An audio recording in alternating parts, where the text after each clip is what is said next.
said on the invitation, it's an absolute pleasure and honour to sail with you this evening. So thank you. The last few formalities now, I'll call on Surgeon Lieutenant Commander Rourke to read out our list of absent friends. If you can come forward and read out the roll of honour.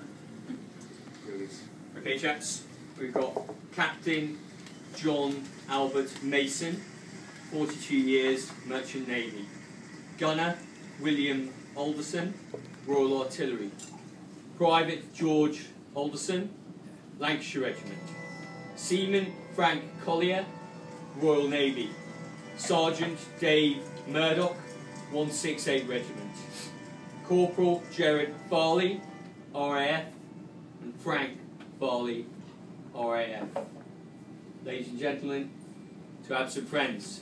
Absent friends. Absent friends. Absent friends. Absent friends. Stand up at least. Absent friends.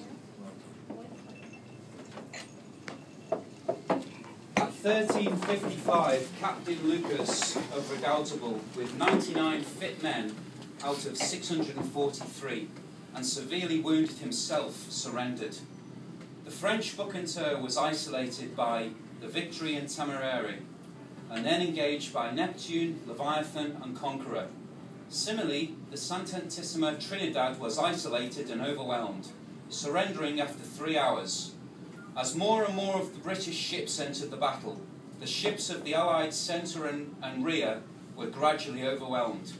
The Allied van, after long remaining quiescent, made a futile demonstration and then sailed away.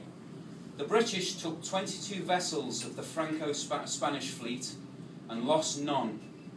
As Nelson lay dying, he ordered the fleet to anchor, as a storm was predicted. However, when the storm blew up, many of the severely damaged ships sank or ran aground on the shoals. A few of them were recaptured, some by the French and Spanish prisoners overcoming a small prize cruise, others by sallying from Cadiz.